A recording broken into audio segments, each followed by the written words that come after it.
श्रीगुरवे नमः। ओं विष्णुपादाय कृष्णप्रेष्ठाय भूतले श्रीमते भक्ति वेदांत स्वामिनिधि नामिने नमस्ते सरस्वती देवीं गौरवाणी प्रचारिणी निर्विशेष शून्यवादी पाश्चात्यादेशतारिणी।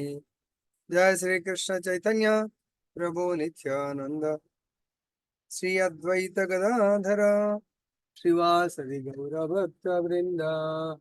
हरे कृष्णा कृष्ण कृष्ण हरे हरे, हरे राम राम राम हरे हरे। जय बोलो ग्रंथराज श्रीमद् భగవద్గీత की जय।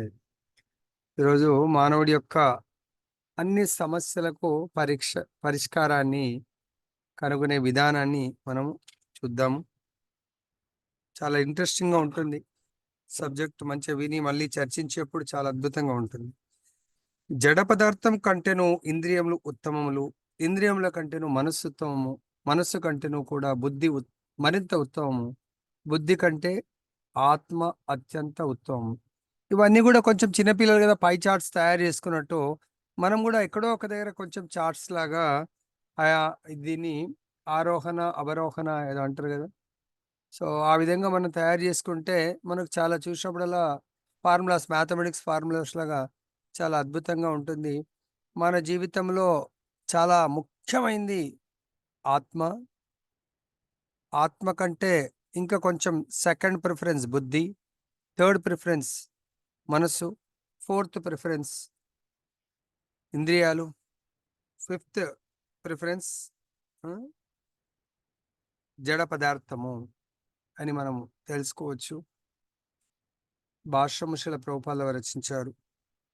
ఇంద్రియములు కామం యొక్క కర్మలకు వివిధ మార్గంలో ఉన్నవి. ఈరోజు మనకు అన్ని సమస్యలకు పరిష్కారము అంటే ఇక్కడ చూడండి, పరిష్కారము అంటే మనము ఫస్ట్ థింగ్ ఎవరము అనేది తెలుసుకుంటే మన సమస్యలు ఏంటి అనేది తెలుసుకోవచ్చు. మన సమస్యలు ఏంటని తెలుసుకున్నప్పుడు ఆ సమస్యల కారణాలు తెలుసుకోవచ్చు. సో ఎప్పుడైతే కారణం తెలిసిపోయిందో ఆ కారణాలను, మన సమస్యలకు కారణాలను అవాయిడ్ చేస్తే పోతుంటే సమస్యలు రాకుండా ఉంటాయి. సో కాబట్టి ఇంద్రియములు కామం యొక్క కర్మలకు వివిధ మార్గములై ఉన్నవి. కామము దేహమునందుండి వివిధములైన ఇంద్రియముల ద్వారా వ్యక్తమగుచుండును. కనుకనే దేహము కంటేను ఇంద్రియములు శ్రేష్టమైనవి. కాబట్టి ఇక్కడ దేహం అంటే జడ పదార్థము అనుకుంటున్నాము. అంటే జడ పదార్థం అంటే జీవం లేనటువంటి దేహము. ఇక్కడ దేహం కంటే కూడా ఇంకా లోయర్, ఇంకా అది చలనము ఆర్ జీవం లేనిది అనుకోవచ్చు, లేదంటే అది తనంతట తానుగా ఏమి చేయనటువంటిది అన్నట్టు. సో కాబట్టి ఇక్కడ దేహము ఏమన్నా చెయ్యాలంటే దాని యొక్క ఇంద్రియాలు పనిచేయాల. లైక్ ఒక వెహికల్ ఉంది, కారు ఒక దేహంతో పోల్చినట్టు అయితే ఈ కారు లోపల ఏవైతే ఇంద్రియాల రూపంలో గేరు, బ్రేకు, స్టీరింగు, తర్వాత క్లచ్, ఇవన్నీ కూడా ముఖ్యంగా మళ్ళీ వీల్స్, సో ఇవన్నీ ఇంజన్, ఇవన్నీ మనకు ఇంద్రియాలు అనుకున్నట్టు అయితే ఓవరాల్గా బాడీ బాగానే ఉంది బయట నుంచి, కానీ అది కదలాలంటే ఈ ఇంద్రియాల ద్వారానే సాధ్యమవుతుంది. అదేవిధంగా ఈ దేహము కూడా ఏమన్నా కర్మ చేయాలా. కర్మ అంటే ఎటువంటిది? కామము యొక్క కర్మ. సో కామం అంటే నాకు కడుపు కోరిక తీర్చుకోవాలనిపించింది అనుకోండి, అది దేని ద్వారా తీర్చుకోగలుగుతాను? కడుపుకు నోరు సహకరించాలా, నాలుక సహకరించాలా, చేయి సహకరించాలా, తర్వాత కాళ్ళు ఎక్కడన్నా హోటల్ వెళ్ళి తినాలంటే కాళ్ళు సహకరించాలా, ఈ విధంగా కళ్ళు సహకరించాలి. సో ఎన్నో రకాలైనటువంటి ఇంద్రియాలు కామము, ఈ కామము యొక్క కర్మలు అంటే కామం యొక్క లక్ష్యాన్ని నెరవేర్చుకోవాలంటే అంటే కర్మలను ఇంద్రియాల ద్వారా మాత్రమే నెరవేర్చుకోవచ్చు. సో మరి అది మనకేం చెప్తున్నారంటే కృష్ణ చైతన్యం, ఉత్తమ చైతన్యము అంటే రెండు చైతన్యాలు, ఉత్తమ చైతన్యము, అధమ చైతన్యము. ఉత్తమ చైతన్యం అంటే కృష్ణ చైతన్యము, అధమ చైతన్యం అంటే భౌతిక చైతన్యము. భౌతిక అంటే దేహాత్మ బుద్ధి, అంటే నేను దేహముని అని భావిస్తూ జీవితాన్ని గడిపేవాడు అధమ చైతన్యంలో ఉన్నట్టు, నేను ఆత్మను, నా ఆత్మ యొక్క కర్తవ్యం భగవంతుని సేవించటము. భగవంతుడంటే కృష్ణుడు ఆర్ విష్ణు అని ఎవరైతే ఆ చైతన్యంలో ఉంటారో, అది ఉత్తమ చైతన్యము. దాన్నే కృష్ణ చైతన్యం అని కూడా అంటారు. కలిగినప్పుడు ఇంద్రియములు ఆ చైతన్యంలో మనం ప్రమోట్ అయి జీవిస్తున్నప్పుడు, ఇంద్రియములు కామ ప్రవృత్తులను, ఇంద్రియ కర్మలు దేని ద్వారా, మన ఏమంటారు, కామ కర్మలు దేని ద్వారా, ఇంద్రియముల ద్వారా. కాబట్టి ఇంద్రియములు కామ ప్రవృత్తులను, ఇంద్రియాలే ప్రేమ ప్రవృత్తిని ప్రకటింపజేస్తాయి, కామ ప్రవృత్తిని ప్రకటింపజేస్తాయి. సో సబ్జెక్ట్ ఏంటంటే, అధమ చైతన్యంలో ఉన్నప్పుడు ఇవే ఇంద్రియాలు, ఎక్కడైనా అర్థం కాకుండా అడగండి. మన ఇంద్రియాలు కామ ప్రవృత్తి అంటే భోగ ప్రవృత్తి, దేహ భోగాన్ని అనుభవించాలి, ఇంద్రియ భోగాలను అనుభవించాలి అనుకున్నప్పుడు దట్ ఈస్ నథింగ్ బట్ కామ ప్రవృత్తి, అధమ చైతన్యము. అదే ఇంద్రియాల లోపల కామ తొలగిపోయి ప్రేమ, భగవత్ ప్రేమని ఆ, ప్రకటించాలంటే ఇదే ఇంద్రియాల ద్వారా మనము కృష్ణ చైతన్యంలో కర్మలు చేసినట్టయితే అవి కామ ప్రవృత్తిని ప్రకటించవు, బహిర్గతమగుటకు ఉపయోగపడవు అని చెప్తున్నారు. కృష్ణ చైతన్యం నందు ఆత్మ దేవాది దేవునితో ప్రత్యక్ష సంబంధమును ఏర్పరచుకొనును. ఎందుకంటే కారణము, ఇవే ఇంద్రియాలు నన్ను నేను సుఖపెట్టుకోవాలి అనుకున్నప్పుడు అవి కామ ప్రవృత్తిని బహిర్గతం చేస్తాయి ఆర్ ప్రకటించుకుంటాయి. ఇవే ఇంద్రియాలు మన ఋషికేశుడి యొక్క ఇంద్రియాల దాసులు అనుకున్నప్పుడు, అంటే ఋషికేశుడి యొక్క ఋషికేశ సేవ, ఇంద్రియాలు ఋషికేశుడి యొక్క సేవకులు అని ఎప్పుడైతే మనం భావిస్తామో, అప్పుడు మనకు భగవంతుడితో ప్రత్యక్ష సంబంధం ఏర్పడుతుంది. ఆ ప్రత్యక్ష సంబంధము ఎప్పుడు ఏర్పడుతుంది? మనం కృష్ణ చైతన్యానికి ప్రమోట్ అయినప్పుడు. కానీ మనందరం ఇప్పుడు కృష్ణ చైతన్యంలో ఉన్నామా, భౌతిక చైతన్యంలో ఉన్నామా అనేది డౌట్. చూసుకోవాలా. భౌతిక చైతన్యం అంటే అనుక్షణం ఈ దేహాన్ని ఎలా సుఖపెట్టాలి, ఈ దేహం యొక్క పార్ట్నర్ని ఎలా, ఇంకో దేహాన్ని ఎలా సుఖపెట్టాలి, ఇద్దరు దేహాల వల్ల ఇంకో ఈ 2 దేహాలు వచ్చాయి, ఆ దేహాలను ఎలా సుఖపెట్టాలి అని మొత్తం ఈ దేహాలను సుఖపెట్టాలి అనుకునేది కామ ప్రవృత్తి, అధమ చైతన్యము. లేదు లేదు, నేను భగవంతుని సుఖపెట్టాలా, భగవంతుని యొక్క భక్తులను సుఖపెట్టాలి అంటే ఆత్మలను సుఖపెట్టాలి. నేను కూడా ఆత్మ, నా వైఫ్ కూడా ఆత్మ, నా పిల్లలు కూడా ఆత్మ అనుకున్నప్పుడు ప్రతి ఒక్కరికి ఆత్మానందాన్ని ఇవ్వడానికి ఎవరైతే ప్రయత్నం చేస్తారో ఆ ప్రయత్నమే కృష్ణ చైతన్యము. ఎవరైతే ఆ కృష్ణ చైతన్యంలో జీవనం ప్రారంభిస్తారో వాళ్ళు భగవంతుడితో ప్రత్యక్ష సంబంధాన్ని ఏర్పరచుకుంటారు. దానికే సంబంధ అభిధేయ ప్రయోజనం అంటారు. ఎందుకు కృష్ణ చైతన్యంలో జీవితం కొనసాగించాలంటే, మనము ఇక్కడికి వచ్చింది, ఇక్కడికి రాకముందు మనము అంటే మన ఆత్మ కేవలము ప్రేమ జీవితాన్ని అనుభవించడానికి అలవాటైంది. కానీ ఇక్కడికి వచ్చి కామ జీవితాన్ని ప్రారంభించాం కాబట్టి, కామ జీవితము దుఃఖాలనిస్తుంది, ప్రేమ జీవితము సుఖాన్నిస్తుంది. కామ జీవితము సమస్యలనిస్తుంది, ప్రేమ జీవితము సమస్య రహితమైనటువంటి జీవితాన్ని ఇస్తుంది. ఎందుకు అంటే ప్రేమ జీవితములో ఇతరులను ఆనందంగా సేవిస్తాము. కామ కామ జీవితంలో ఇతరుల నుంచి సేవని పొందుతున్నప్పుడు ఆనందపడతా ఉంటాం. అది తేడా అన్నట్టు. కనుక ఇక్కడ వర్ణింపబడిన దేహ కర్మాది సమస్త విషయములు చివరికి పరమాత్మ యందే ముగియును. సో కాబట్టి కృష్ణ చైతన్యంలో దేహ కర్మ ఆది సమస్త విషయములు, దేహముతో చేసే ప్రతి కర్మ కూడా చిట్ట చివరకు పరమాత్మ యందు ముగుస్తుంది. లైక్ దీనికి ఎగ్జాంపుల్ మనకు ప్రభుపాద వారు కూడా చెప్తా ఉంటారు. ప్రతి నది కూడా ఏదో ఒక కొంచెం ఎత్తైన ప్రదేశంలో తన జన్మ తీసుకుంటుంది. అక్కడ జన్మ తీసుకొని ఎక్కడికి ఉరకలు పరుగులు పెడతా ఉంటుంది? ఇక్కడ ఏదైతే ప్రతి దేహము యొక్క కర్మ సమస్త విషయంలో చివరకు పరమాత్మ యందు ముగిస్తాయన్నప్పుడు, సో దాన్ని నదులు, ఏ నది అయినా ఎక్కడ జన్మించినా దాని యొక్క చివరి లక్ష్యము సముద్రములో కలిసిపోవటము. సముద్రం దగ్గర ముగుస్తుంది దాని యొక్క ఉరకలు, పరుగులన్నీ కూడా. తర్వాత దేహ కార్యములు అనగా ఇంద్రియ కార్యములు. దేహ కార్యములు అంటే ఇంద్రియ కార్యములు. ఓకే. అయితే కారు యొక్క ప్రభుజీ వాళ్ళు మ్యూట్ చేయండి ప్రభుజీ. మాతాజీ ఎవరో. సో దేహ కార్యం అంటే ఇంద్రియ కార్యములు. ఎట్లయితే ఇందాక కారుతో పోల్చాము, కారు నడుస్తుందంటే కారు యొక్క ఇంద్రియాలు పార్ట్స్ అన్ని బాగా పనిచేస్తున్నాయి అన్నట్టు. సో మన ఇంద్రియాలన్నీ పనిచేస్తే మనం యాక్టివ్గా మన కర్మలు చేస్తూ ఉంటాం. సో మన ఇంద్రియాలు పనిచేయట్లంటే ప్యాసివ్, బెడ్ రిడన్ ఆర్ ఒక దగ్గర కూర్చుండిపోతాం మనం. ఇంద్రియాలను నిరోధించుట అనగా దేహ కర్మలను నిలిపివేయుట. సో చాలా చక్కగా వివరిస్తున్నారు. దేహ కార్యాలంటే ఇంద్రియ కార్యాలు, ఇంద్రియాలు నిరోధించడం అనగా దేహము యొక్క కర్మలను నిలిపివేయుట.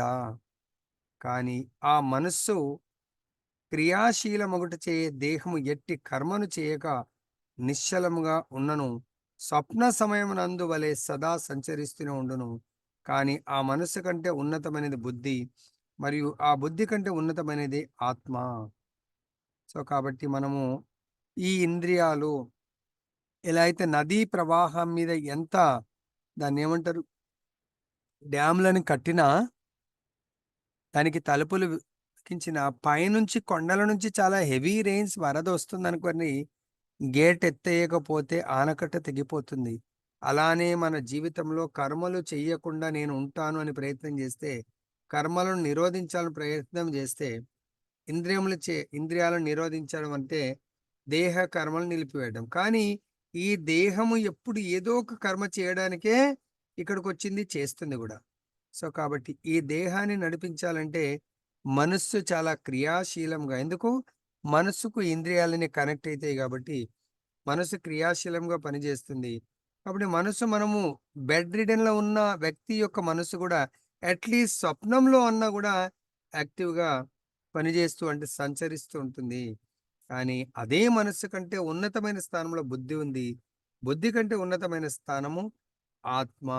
కాబట్టి మనము మన బుద్ధి మన కంట్రోల్లో ఉండాలా? నీ బుద్ధి ఏమైంది? గడ్డి తిన్నదా అంటారు మనం తప్పు పని చేసినప్పుడు. సో నీ బుద్ధి అన్నం తింటుంది కదా, నీ బుద్ధి అంటే నువ్వు భోజనమే చేస్తున్నావు కదా. మరి అలాంటప్పుడు భోజనం చేసేటప్పుడు నీ యొక్క నిర్ణయము, నీ ఆలోచన విధానం బాగుండాలి అంటారు. కాబట్టి మనము అనే ఆత్మ మనకొక లక్ష్యంతో ఇక్కడికి వచ్చాము. కానీ ఇక్కడికి వచ్చినప్పుడు లక్ష్యంతో తల్లి గర్భంలో ఎంటర్ అయ్యాము. కానీ ఎప్పుడైతే తల్లి గర్భంలోంచి బయటకు వచ్చామో భగవంతుని మర్చిపోయాం. తిరిగి భగవంతుడి దగ్గర వెళ్ళడానికి కొరకే తల్లి గర్భంలో ఎంటర్ అయ్యాము. కానీ ఆ తల్లి మనకు త్రిగుణాలకు సంబంధించినటువంటి భోజనం పెట్టింది. త్రిగుణాలకు సంబంధించినటువంటి కర్మలను అలవాటు చేసింది. భగవత్ కర్మ తప్ప మిగతా కర్మలన్నీ అలవాటు చేసింది అనుకోండి, ఇంకా అయిపోయాం మన జీవితం. మన లక్ష్యం డిఫీట్ అయిపోతుంది.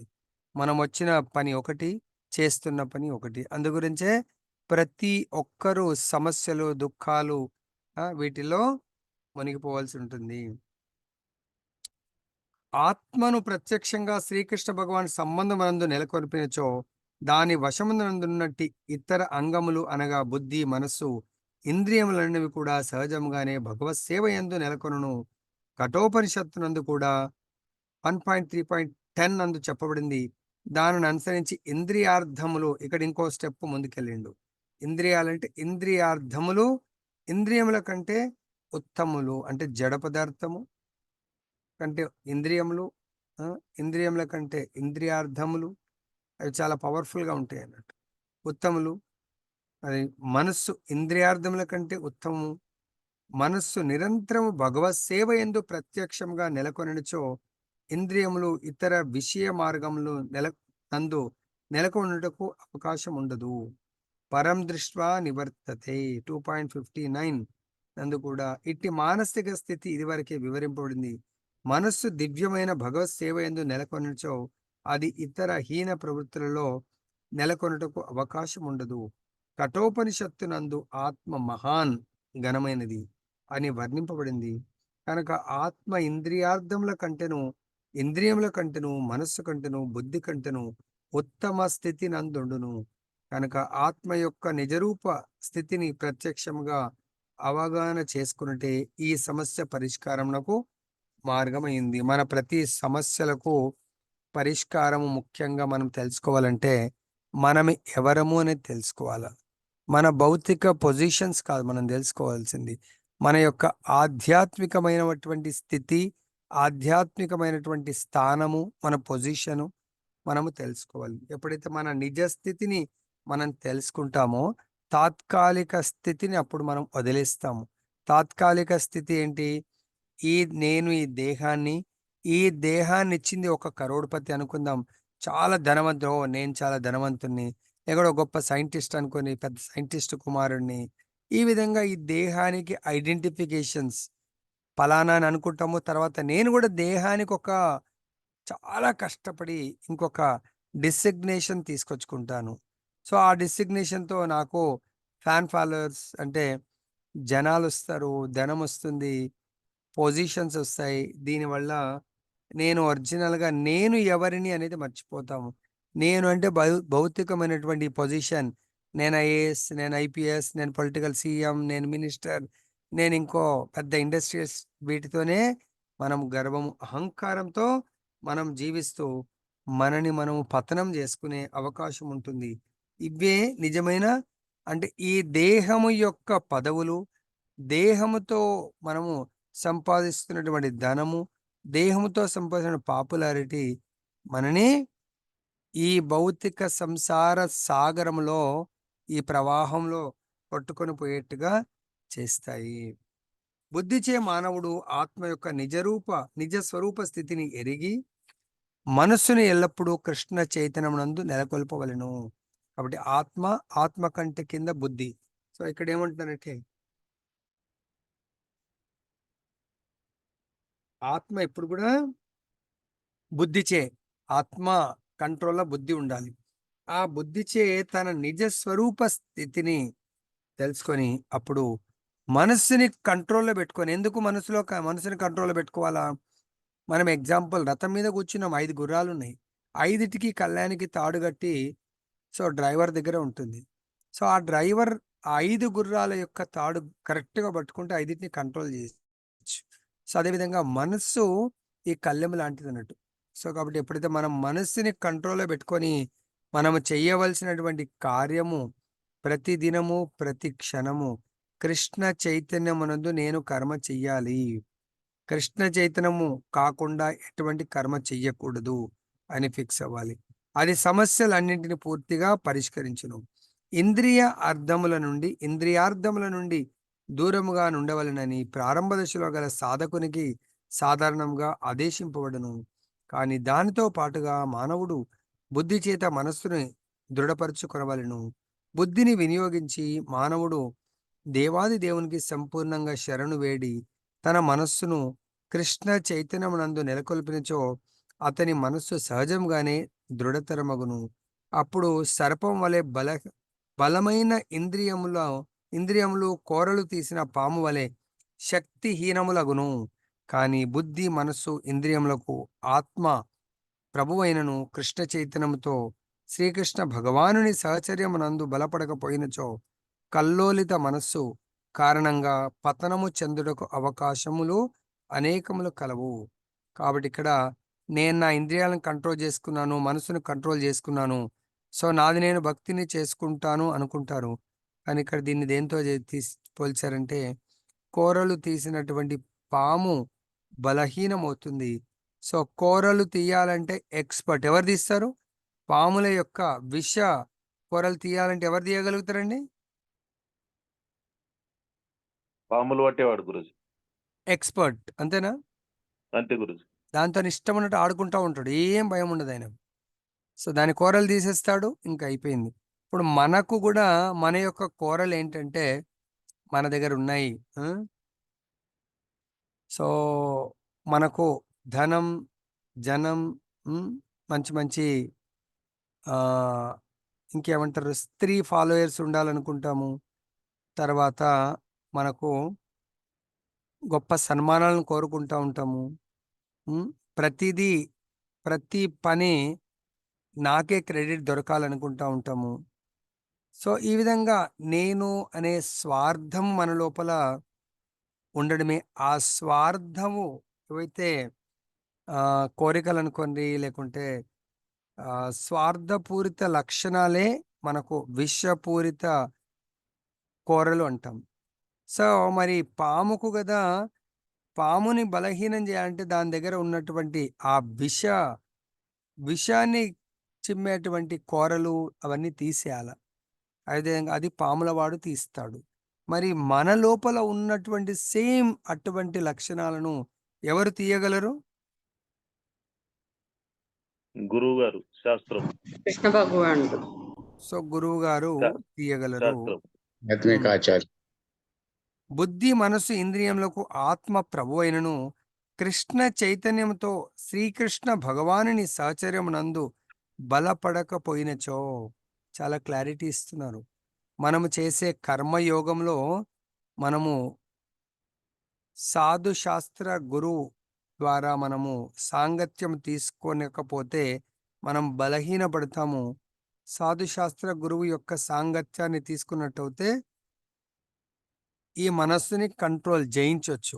ఎవరైతే మనస్సుని కంట్రోల్ చేస్తారో వాళ్ళ యొక్క మనసే గొప్ప మిత్రుడుగా మారుతుంది.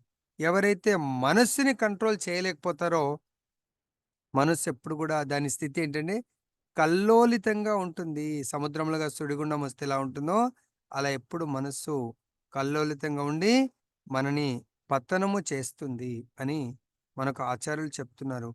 కాబట్టి ఇక్కడ మనము గురు సాధు శాస్త్రుల యొక్క సాంగత్యము మన కర్మలు చేయాలా, వద్దనట్లేదు.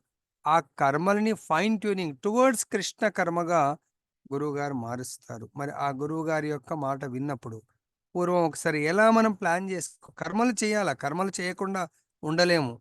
కాబట్టి ఆత్మ మన బుద్ధిని ఉపయోగించి మనసుని కంట్రోల్ చేసి ఇంద్రియాల ద్వారా ఇంద్రియార్థాలను కృష్ణ చైతన్య యొక్క కర్మలు చేయడానికి, కృష్ణ చైతన్యంలో కర్మలు చేయడానికి మనం మన యొక్క ఇంద్రియాలను ఉపయోగించాలి. దానికి పూర్వం ఆల్రెడీ మీరు విని ఉంటారు. ఆ స్టోరీ చూడండి.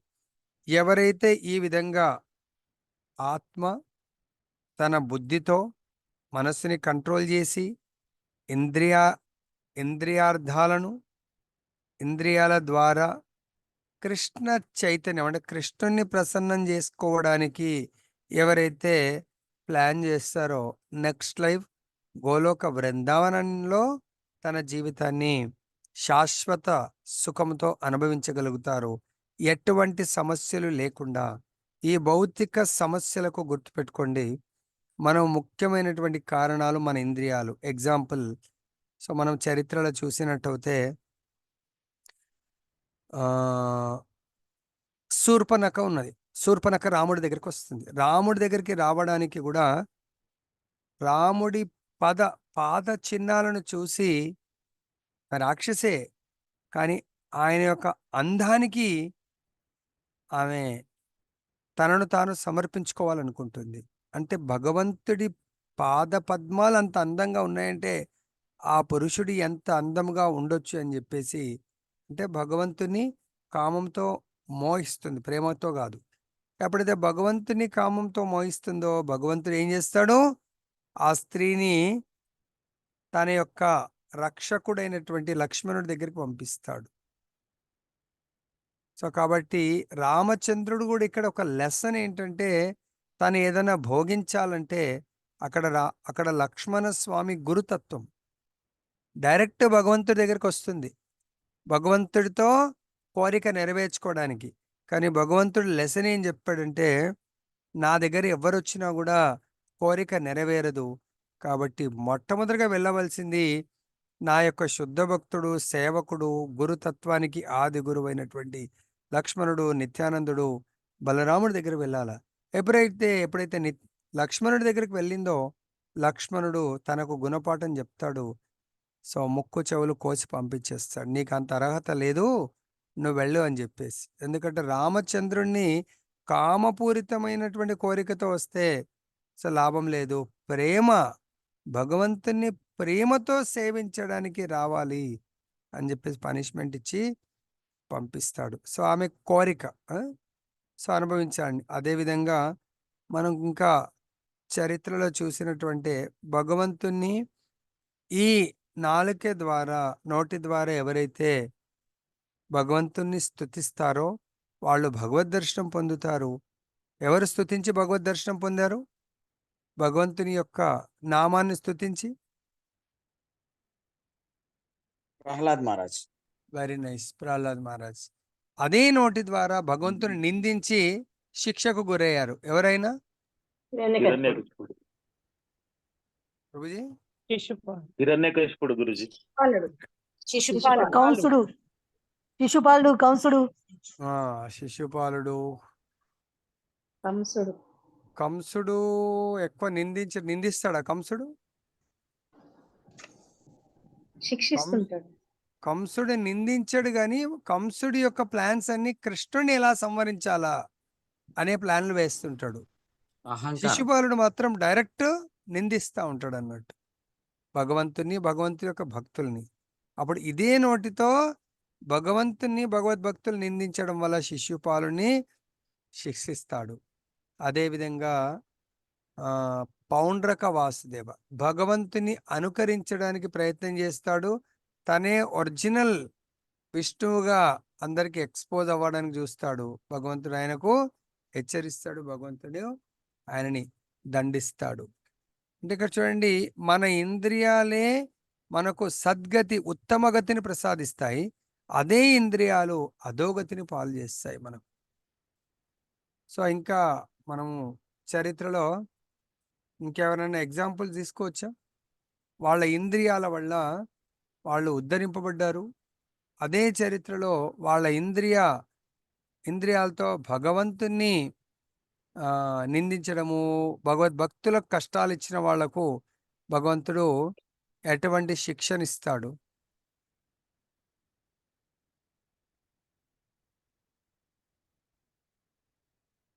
హరే కృష్ణ. ధ్రువ మహారాజు భగవంతుణ్ణి హిరణ్యకశిపుడు అనుకుంటే మన భౌతిక ప్రపంచంలో కూడా మన నోటిని కేవలము దేనికి ఉపయోగించాలా? భగవంతుణ్ణి స్తుతించడానికి, భక్తుల్ని స్తుతించడానికి. లేదు, మన డే టు డే లైఫ్లో కూడా ఎన్నో కర్మలు చేయాలి కాబట్టి దానికి. అంటే మనం చేసే పని, మనం మాట్లాడే మాట వల్ల ఇతరులు ఎవ్వరికీ కూడా హాని కలిగించకుండా ఉండాలి. అదేవిధంగా మన చూపులు కానీ, మన చెవులు కానీ, మన ప్రతి ఇంద్రియము మన ఇంట్లో వాళ్ళకి కానీ, బయట వాళ్ళకి కానీ ఎవ్వరికీ కూడా. కానీ ఇది నియమము. కానీ ఇప్పటికిప్పుడు మనం అంత స్థితికి ఎదగాలంటే ఎదగకపోవచ్చు.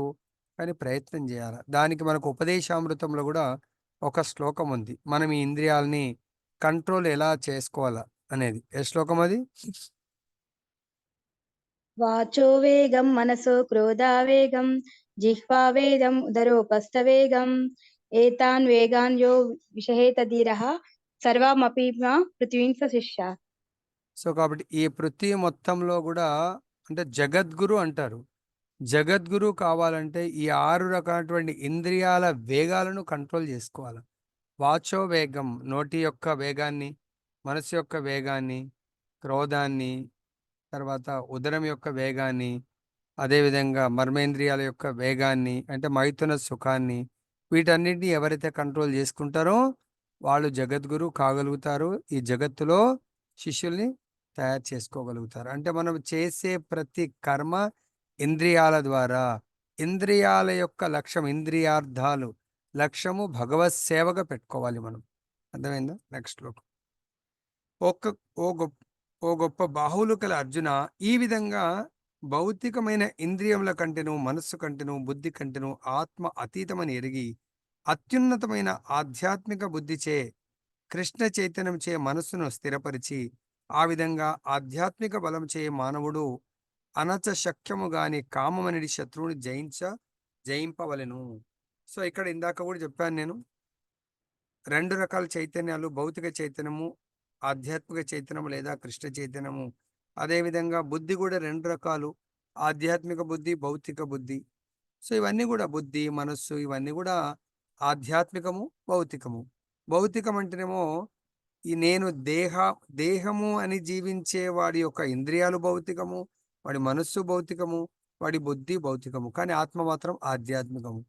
కాబట్టి అక్కడ డిఫరెన్స్ రెండింటి మధ్య ఫైట్ నడుస్తూ ఉంటది.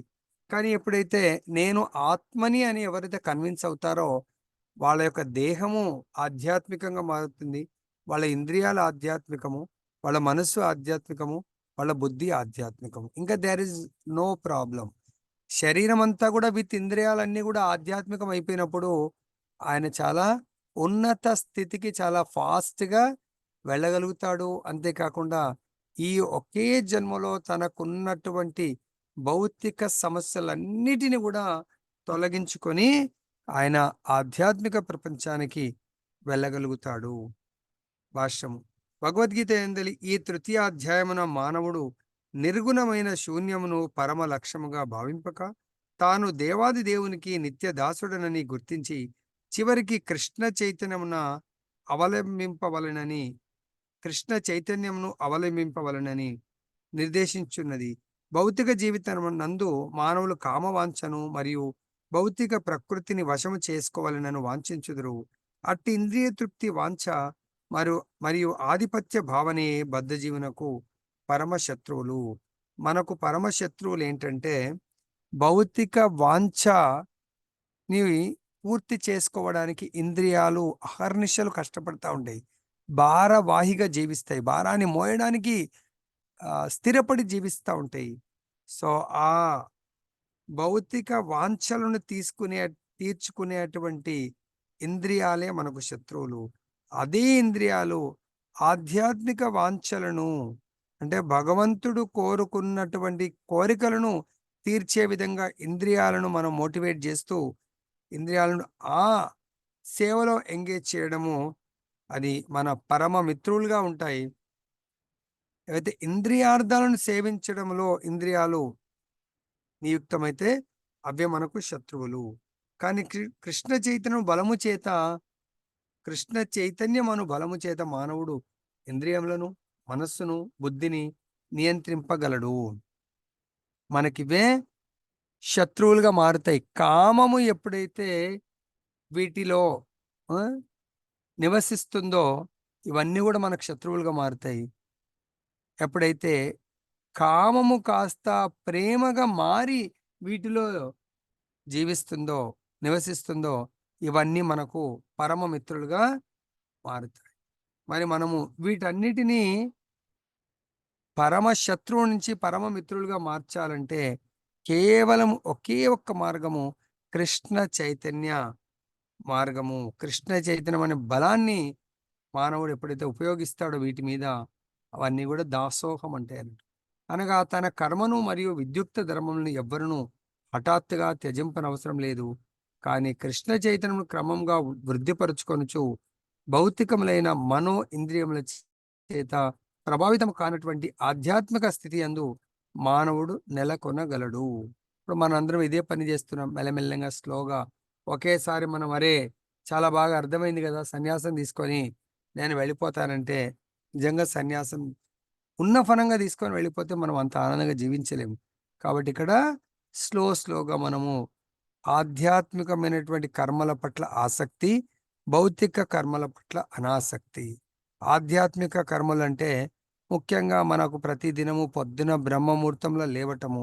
ఒకేసారి ఈరోజు ఫస్ట్ క్లాస్కి వచ్చి రేపు బ్రహ్మముహూర్తం లేవకున్నా వాళ్ళని మనం భాగవతానికి ప్రమోట్ చేయాల, భాగవతం వినుమని చెప్పాల.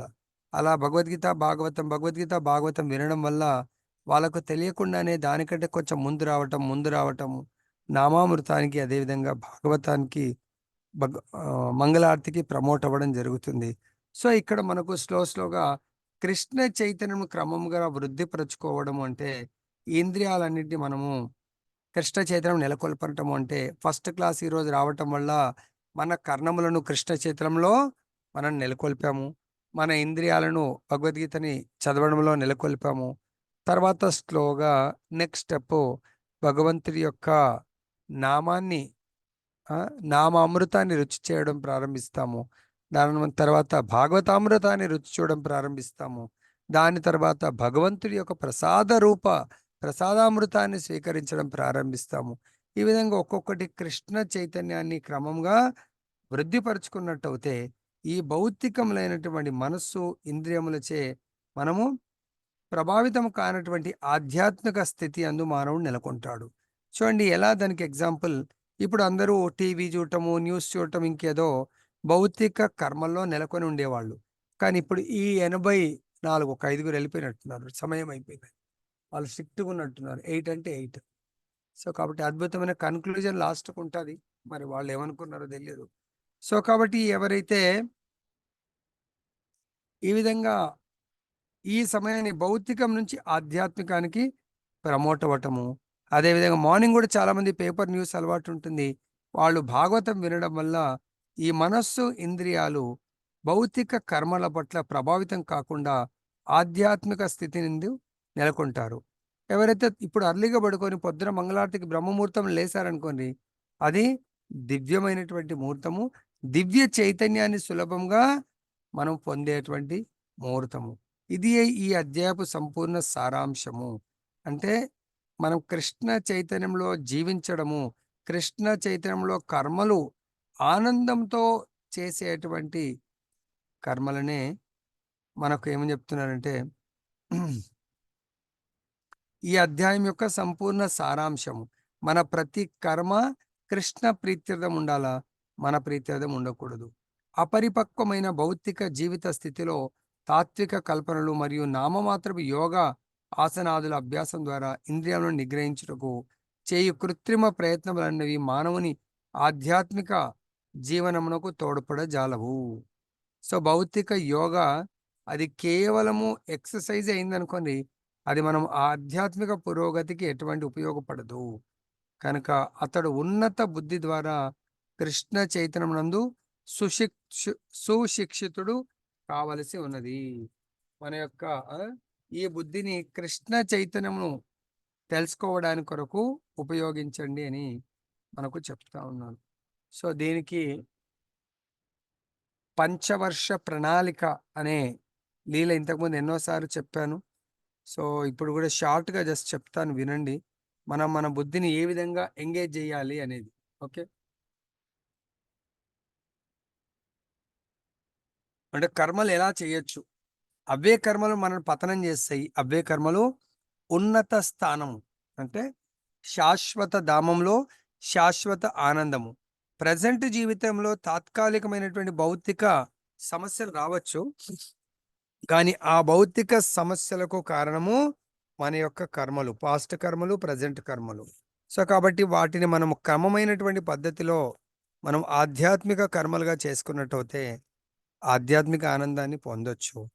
ఒకడు పేదవాడు ఉంటాడు, భిక్షం ఎత్తుకుంటూ జీవిస్తూ ఉంటాడు. ఒకసారి ఒక 2 days అయింది, ఆయనకు భిక్షాటన వెళ్ళినా ఎక్కడ దొరకదు. ఈ విధంగానే ఎండాకాలము చాలా ఆయనకు 2 రోజుల నుంచి 3 రోజుల నుంచి తినకుంటే చక్కెర వచ్చి ఆయన అంటే ఒక చెట్టు కింద పడిపోతాడు. మనకిప్పుడు ఏం ట్రెండ్ నడుస్తుంది, లాస్ట్ ఇంకో 2-3 రోజులు ఇస్తే లాస్ట్ అనుకుంటా, ఏం నడుస్తుంది, ఎలక్షన్ ట్రెండ్ నడుస్తుంది కదా, ప్రధానమంత్రి ఆర్ పార్లమెంట్ ఎలక్షన్స్. అలానే వాళ్ళ ఊర్లో కూడా ఎలక్షన్ నడుస్తూ ఉంది. వాళ్ళ ఊర్లో ఎలక్షన్ విధానం ఏంటంటే 5 ఏళ్లకు ఒకసారి రాజుగారిని ఎన్నుకుంటారు. ఎన్నుకునే విధానము మదపు టేనుగుకు ఒక పుష్ప మాల ఇస్తారు. ఆ మదపు టేనుగు ఎవరి మెడలో వేస్తే అతనే ఇంకా నెక్స్ట్ 5 years రాజు. సో అలా అందరూ బాజా భజంత్రులతో ఆ ఏనుగు వెంబడి వెళ్తూ ఉంటారు. ఏనుగు వెళ్తూ వెళ్తూ ఆ యొక్క చెట్టు కింద పడిపోయి ఉన్నటువంటి ఆ బిచ్చగాడిని మెడలో వేస్తుంది. అప్పుడు వాళ్ళందరూ ఇంకా ఘనంగా పాడుతూ చేస్తూ అతన్ని రాజా, కొత్త రాజాకి జై, కొత్త రాజు గారికి జై అని చెప్పి, ఆయనకు అర్థం కాదు ఏంటిదని. ఆపండి అసలు ఏంటి ఇదంతా చెప్పండి అంటే వాళ్ళు చెప్తారు, అయ్యా మా రాజ్యంలో రాజుగారిని ఎన్నుకునే పద్ధతి ఇది, ఈ ఏనుగు మిమ్మల్ని ఎన్నుకున్నది, ఈ రోజు నుంచి మీరే రాజుగారు, మీరు ఒప్పుకున్నా ఒప్పుకోకున్నా మీరు రాజుగారు, నడవండి అని చెప్పేసి తీసుకొని వెళ్తారు. మంచి వెళ్ళి ఆయనకు సువాసన కలిగినటువంటి సెంట్లతో దాంతో మంచి మంగళ స్నానాలు చేయించి అంతపురాన్ని ఇస్తారు. మంచి ఆయన సెలెక్టివ్ ఎవరినైనా పెళ్లి చేసుకోవచ్చు. సో ఎంతో మంది స్త్రీలు ఉంటారు, సేవకులు, కన్యలు.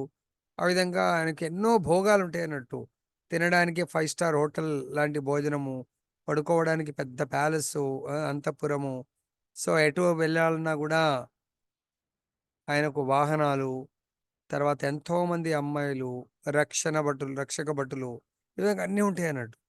ఆయన అనుకుంటాడు, అరే ఇదేంటి నాకు పూర్వజన్మ చేసుకున్నటువంటి అదృష్టంగా అనిపిస్తుంది. సో ఏదో కర్మ ఫలం అనిపిస్తుంది. ఫుల్గా 1 రోజు అయింది, 2 రోజులు అయింది, మంచి తినాలా, అమ్మాయిలు ఉంటారు, ఫుల్గా ఎంజాయ్ చేస్తూ ఉంటాడు ఆయన. తినడము, తాగడం, అన్ని రకాల ఎంజాయ్మెంట్ చేస్తూ ఉంటాడు. అప్పుడు కొంతకాలానికి ఓ గురువుగారు వస్తారు. గురువుగారు వచ్చి సో వాళ్ళ సెక్రటరీకి చెప్పి, ఇలా గురువుగారు వచ్చింటే రమ్మని చెప్తారు. సో ఆ గురువుగారు చెప్తాడు, రాజా మీరు ఇప్పుడు ఏదైతే చేస్తున్నారో ఆహార నిద్ర భయమైతునం చ, మీకు వీళ్ళు చెప్పారో లేదో తెలియదు. ఇవన్నీ మీకు కేవలం 5 సంవత్సరాలు మాత్రమే ఉంటాయి. 5 సంవత్సరాల తర్వాత వీళ్ళకి మళ్ళీ కొత్త రాజుని ఎన్నుకునే పద్ధతి వీళ్ళు చెప్పారో లేదో తెలియదు కానీ, వీళ్ళు ఏం చేస్తారంటే 5 సంవత్సరాల తర్వాత ఒక్క రోజు కూడా ఎక్స్టెన్షన్ చేయరు. వీళ్ళ పద్ధతి ప్రకారం ఆ సముద్రంలో ఉన్నటువంటి ద్వీపంలో తీసుకెళ్ళి పడిస్తారు. ఆ ద్వీపంలో క్రూర మృగాలుంటాయి. ఆ మృగాలకు ఈ 5 సంవత్సరాలు బాగా తిని పెంచినటువంటి శరీరాన్ని క్రూర మృగాలకు ఆహారంగా పడిస్తారు. ఆయనకు మత్తిపోయినంత పని అయిపోయింది. ఇదేంటండి, రోజు ఒక ఇంటికి వెళ్ళి అడుక్కొని తిన్నదని ఏముంది కానీ, ఇలా 5 సంవత్సరాలు భోజనం పెట్టి సుఖాలనిచ్చి 5 సంవత్సరాల ఒక్కరోజు ఆడ తీసుకెళ్ళి క్రూర మృగాలకు జంతువుగా, మనం కదా గేదెల కొరకు గడ్డిని పెంచుతూ ఉంటాం, లేదంటే జొన్న మొక్కలది చొప్ప పెంచుతూ ఉంటాం. అలా నేను కష్టపడి ఆహారం తీసుకొని నేను శరీరాన్ని జంతువులకు వేయటం ఏంటంటే, మరి అదే ఇంతకుముందు అడిగి చూడండి, ఒక్క రాజు కూడా జీవించి లేడు. నీకంటే ముందు రోజు రాజు కూడా జీవించి లేడు. మరి ఏంటండి స్వామి, మీరు భగవంతుడు పంపించినట్టుగా వచ్చారు, ఏం చేయమంటారు, కిం కర్తవ్యం అని చెప్పేసి అడుగుతాడు. అప్పుడు ఆయన చెప్తాడు, మీరు ఈ 5 సంవత్సరాల ఈ రాజ్యంలో గొప్పతనం ఏంటంటే, మీరు ఏం చేసినా కూడా వీళ్ళు ఎదురు మాట మాట్లాడరు, ఎదురు ప్రశ్న వేయరు, ప్రతిదానికి ఆమోదం చెప్తారు. ఈ 5 సంవత్సరాలు చెప్పండి స్వామి ఏం చేయాలా? అదే ద్వీపంలో మీరు పంచవర్ష ఇక్కడ కాదు చేయవలసింది, ఇక్కడ ఎంత బాగు చేసినా వీళ్ళు మిమ్మల్ని తీసుకెళ్ళి అక్కడ పడిస్తారు. కాబట్టి మీరు అక్కడ కొత్త రాజ్యాన్ని ఏర్పాటు చేసుకోండి. అది ఎలాంటి క్రూర మృగాలు అన్నారు, వీళ్ళ హెల్ప్తో చేయండి. ఇక్కడ సైన్యం హెల్ప్ చేస్తారు, డబ్బులు ఖర్చు పెట్టుకోవచ్చు. చెప్పండి, మొదటి సంవత్సరం మొత్తం కూడా చుట్టూ ఆ, ఒక రాజ్యం ఆవరణ ఏర్పాటు చేసుకొని దానికి కంచె వేసేసుకోండి, గేట్ పెట్టేసుకోండి. తర్వాత నెక్స్ట్ ఇయర్ కొంతమంది సేవకులను పంపించి పంట పొలాలను డెవలప్ చేయండి. ఎందుకంటే మీరు వెళ్ళేసరికే చెట్లు, చేమలు, ఫలాలను ఇచ్చేవి పంట పొలాలు డెవలప్ కావాలా. 3వ సంవత్సరము వృత్తి ఎవరైతే విద్యలు ఉన్నారో వాళ్ళందరినీ పంపించండి, అగ్రికల్చర్ డెవలప్ చేయండి. కృషి, గోరక్ష, గోవులను, పాడి పంటను డెవలప్ చేసుకోండి 3వ సంవత్సరం. 4వ సంవత్సరం ఏంటంటే నివాస యోగ్యము, రాజుగారి కొరకు అంతఃపురాలు, సైనికుల కొరకు, వీళ్ళందరి కొరకు కూడా అక్కడ ప్యాలెస్లు అవన్నీ కూడా ఏర్పాటు చేసుకోండి. 5వ సంవత్సరము ఫుల్ ఫ్లెడ్జ్గా అందరినీ పంపించండి, సైనికుల్ని పంపించండి, కొంతమందిని, సో రక్షక భటుల్ని, తర్వాత మీ సేవకులని ట్రైనింగ్ ఇచ్చి అక్కడికి పంపించండి. ఇక్కడ ఉండే వాళ్ళు ఇక్కడ ఉంటారు, కొత్త వాళ్ళకి ట్రైనింగ్ ఇచ్చి అక్కడికి పంపండి. మీరు 5వ సంవత్సరం దిగిపోగానే వాళ్ళకు ఆదేశం ఇవ్వండి, నేను అక్కడికి పరిపాలనకు వస్తున్నాను, నన్ను వెల్కమ్ చెప్పడానికి రెడీగా ఉండే ఒక మంత్రిని, మొత్తం ఇక్కడ రాజ్యం ఎలా ఉందో అక్కడ తయారు చేసుకుంటే, ఇది చాలా బాగుంది గురువుగారు మీరు చెప్పిందంటే, యాజ్ ఇట్ ఈస్గా గురువుగారు ఎలా చెప్పారో అలా అన్నీ కూడా రెడీ చేసుకుంటాడు ఆయన, ఆ రాజ్యంలో మొత్తం తయారు చేసుకుంటాడు ఆయన. సో కాబట్టి 5 సంవత్సరాల ఒక్కరోజు అయిపోగానే వేరే రాజులందరూ భయపడుతూ ఇంకా మృత్యువే వెళ్ళిపోయేవాళ్ళు.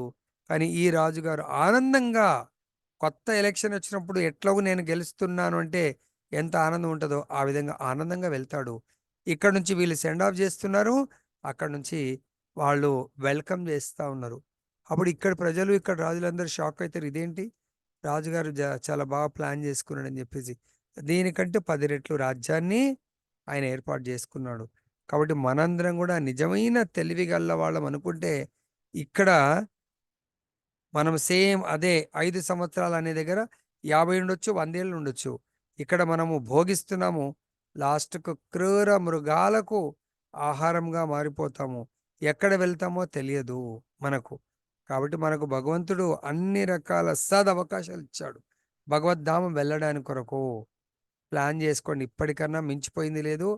ప్రతిరోజు రాజుగారు ఎలా ప్లాన్ చేస్తారో మనందరం కూడా గురువుగారి యొక్క ఆదేశానుసారము తూచా తప్పకుండా ప్రతిదీ కూడా పాటించండి, తపస్సు చేయండి. లాస్ట్కు ఇక్కడ రాజుగారిని ఎలా అయితే కొత్త సైనికులు రిసీవ్ చేసుకున్నారో మనం కూడా గోలోక బృందావనానికి క్వాలిఫై అయితే అక్కడ భగవంతుడి యొక్క సేవకులు ఉంటారు కొత్త భక్తుని రిసీవ్ చేసుకోవడానికి. కాబట్టి మనందరం కూడా ఈ కర్మయోగాన్ని ప్రతి ఇంద్రియానికి నువ్వు ఆత్మ యొక్క సేవకుడివి అని మోటివేట్ చేయండి, ఫిక్స్ చేయండి. ఈ చెయ్యి రైట్ హ్యాండ్ ఏమన్నా చేసిందంటే కృష్ణనామం చేయాలా, కృష్ణుడి యొక్క సేవకు పూల సేవ చేయాలి, భగవంతుడికి ఆఫరింగ్ చేయాలి, భగవంతుడి కొరకు. మిగతా అన్ని కూడా ఓకే, శరీర పోషణ కూడా కొంత చేయాలి, కానీ మెయిన్ ఫోకస్ మాత్రం భగవంతుడు చేయాలి అనేది ఫిక్స్ చేసుకొని అలా ప్రతి ఇంద్రియాన్ని కూడా ఆ విధంగా మోటివేట్ చేసుకొని రెడీ పెట్టుకొని భగవత్ సేవలో నియుక్తం అవ్వాలని చెప్పేసి కోరుకుంటూ ముగిస్తున్నాను. జయ బోలో గ్రంథరాజ్ శ్రీమద్ భగవద్గీత की जय, श्री श्री राधारमन लाल की जय, जगन्नाथ बलदेव सुभद्रा माई की जय, गौर निताई भगवान की जय. సో ఎవరైనా ఇప్పటికే చాలా లేట్ అయింది,